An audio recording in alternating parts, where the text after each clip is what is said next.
sana'y walang direksyon. Tila kay lupit-lupit itong panahon. Huwag kang mawawalan ng pag-asa. Kailanman ay di nag-iisa. Huwag kang sumuko, huwag kang magluloko. Ituloy mo ang laban, bangon kaibigan. So, good morning mga ka-TH. Welcome back sa ating YouTube channel, si Bunga Cebu Treasure Hunter mga ka-TH. So, tuloy lang kayo sa subscribe sa ating YouTube channel mga ka-TH, si Bunga Cebu Treasure Hunter. So, ngayon mga ka-TH, sa 13 feet ating hukay, ating i-confirm sa ating metal detector mga ka-TH kung mayroon bang masagap na mga uri ng bagay na mga metal, para malaman natin mga ka-TH, para iwas tayo sa disgrasya mga ka-TH. Kailangan gumamit na tayo sa ating metal detector para malaman natin kung mayroon bang mga metal nakasalansad sa ating hukay mga ka-TH. Dito mga ka-TH, sa posisyon sa ating metal detector, yun ang posisyon sa hole na bato na ating nakuha gahapon. Sa front niya mga ka-TH, sa mga malaking bato na boulders mga ka-TH. So abangan ninyo mga ka-TH, ngayong araw part 7, ipatuloy naman natin ang paghukay mga ka-TH. So tuloy pa rin mga ka-TH ang mga sails at mga bitak na kulon mga ka-TH sa 13 feet. So dito na na-remap ko mga ka-TH na ang hukay nila mga ka-TH, naka-formisyon siya ng letter B as in bind. So maliit lang ang ating hukay mga ka-TH, hindi natin nakuha ang exact digging spot noon sa nagbaon mga ka-TH. So okay naman mga ka-TH kasi natamaan natin. So medyo slanting tayo kaunti, parang hagdanan mga ka-TH. Take note mga ka-TH, ang ating maraming markers, isang cells mga ka-TH. So ibig sabihin ang cells mula baba niya hanggang sa huli, naka unti-unting na maliliit. So ibig sabihin maraming markers tayong main mark na kinaso mga ka-TH. Naka letter B ang hukay nito mga ka-TH. So nasundan naman natin ang markers mga ka-TH. So ngayong araw tuloy natin sa paghukay. Mula 13 feet palalim tayo ng 1 feet. Dahan-dahan lang tayo mga ka-TH para malaman natin kung ano ba ang mga markers na makita natin samtang magpalalim tayo mga ka-TH. So sa 13 feet mga ka-TH, pag nagdagdag tayo ng palalim ng 3 meters, malibil na tayo sa maliit na creek mga ka-TH. So studihan ko mga ka-TH sa ilalim, studihan ko ng maigi mga ka-TH. Hindi ako nagkamali sa pag-remap mga ka-TH. So abangan ninyo mga ka-TH sa ating paghukay kung ano ang makita natin mga ka-TH. So don't forget subscribe mga ka-TH sa ating YouTube channel, si Bunga Cebu Treasure Hunter mga ka-TH. So ito mga ka-TH, ito naman na cells, unang nakita natin mga ka-TH na kakaiba sa una nating pag-open nitong area mga ka-TH.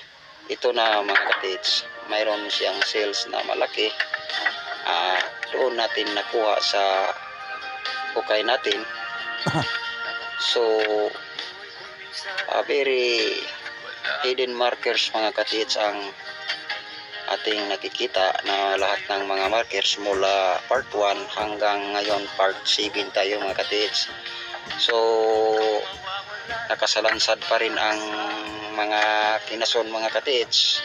So ibig sabihin tuloy tayo sa paghukay hindi pa tayo nalilito sa ating hukay mga katiits, ganun pa rin tatama tayo sa ating digging spot. So ito ang bato mga katiits, nakatayo ito mga katiits, nakatayo siya, tapos malalim ang tinatayuan niya mga katiits. May posisyon siya mga katiits na may parang arrowhead mga katiits, nakababa ang posisyon mga katiits at nakatayo ang sa huli itong bato mga katiits. So ito ang bato mga katiits, parang letter D naman siya. Mayroon patching siya dito mga katiits, and then dito lapping, parang straight lang siya. Tingnan mo sa likod letter D, tapos mayroon tulis naman. So ibig sabihin tama tayo mga katiits, ilang bato na nakita natin na directional slanting point tayo mga katiits. Diretso lang tayo mula sa nakita natin na hole kagahapon. So directional tayo mga katiits, medyo slanting tayo kaunti galing sa center sa ating hukay mga katiits. So dito dahan-dahan lang kami mga katiits sa bukas palaki sa ilalim mga katiits. So ito mga katiits, makita natin na mayroon makita natin sa mga kilid sa ating hukay, mga bitak na uri ng bagay like ng mga kulon, bitak na tibod. Ito mga katiits, kitang kita naman ninyo. Tapos ang kulay ng lupa ito na mga katiits, yellow, at tuloy pa rin nakasalansad na ang mga kinason tulad nito mga katiits, nakadaon na ang kanyang tulis. So ibig sabihin tuloy pa rin dahil 3 inches ang hole gahapon, nakita natin ang lalim ng hole. So padrifting slanting tayo mga katiits unti-unti sa 3 meters pag hindi tayo makakuha ng go signal sa 3 feet, convert ng 3 meters. So ito na ang bato mga katiits, halata mga katiits, nakatayo siya pagkuha natin. Ito mga katiits, nakatayo siya, malaki itong bato mga katiits. Tapos mayroon siyang dito, mayroon siyang parang daanan mga katiits, at dito halata mga katiits na arrowhead siya mga katiits, nga nagturo directional slanting tayo sa paghukay mga katiits. Slanting kaunti mga katiits galing sa center sa ating hukay. So ganun pa rin, maraming bitak na tibod ito mga katiits, color orange mga katiits. So abangan ninyo mga katiits hanggang huli, hanggang matapos itong digging spot natin mga katiits, kung ano ba ang mangyari. Kasi natunugan na namin mga katiits sa ilalim, medyo maihalo mga katiits. Pag maigo ng barita, iiko siya mga katiits. At ito naman ang bato mga katiits, nasa gilid, naka-slanting siya formation mga katiits. Ganon pa rin sa unang mga bato na kuha natin, naka-slanting siya mga katiits. Kung makita ninyo sa video, ang kaniyang tulis pababa mga katiits, ibig sabihin down tayo katiits, pa-slanting kaunti mga katiits para lang ng hagdanan. So ibig sabihin kumpirmado mga katiits ang paghukay nitong butas mga katiits. Dati naka letter B, letter vine siya mga katiits, at tuloy naman pa rin mayroong makita ang ating tao kasama na mga bitak na uri ng pangkusina mga katiits. Ito maraming makuha tayo mga katiits na makita nga nakasalansad ang mga main marks niya mga katiits.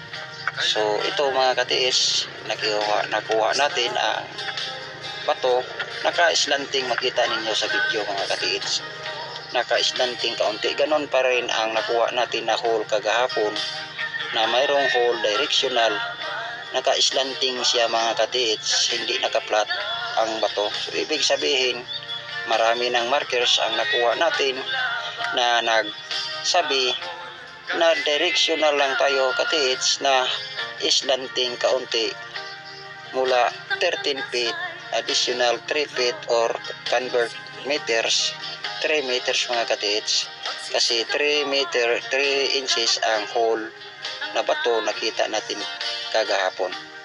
So ito ang bato mga katiits, mataas ang tulis niya mga katiits, kita niyo ganina naka-islanting. So maraming salamat mga katiits. So don't forget subscribe sa ating YouTube channel mga katiits para naman ma-update kayo sa ating operasyon, at lalong lalo na sa mga beginners na mayroon kayong makukuha na kaalaman about sa ating paghuhukay sa ating digging site mga katiits. Kasi ang pag-remap sa ilalim ng lupa mga katiits, kakaiba ang pag-remap sa itaas. Kung ma-confirm mo sa itaas mga katiits na doon ka mag-digging site, digging spot, dig, iba naman kung matamaan mo, iba naman ang pag-reading sa ilalim mga katiits. Yan natin dapat tandaan. Ito mga katiits, maraming makuha na bitak na kulon mga katiits. So nagpalalim tayo ng 1 feet galing mula 13 feet. So ito pa rin ang nakuha natin. Maraming boulders na bato. Ibig sabihin, directional lang tayo mga katiits hanggang matapos. So maraming salamat.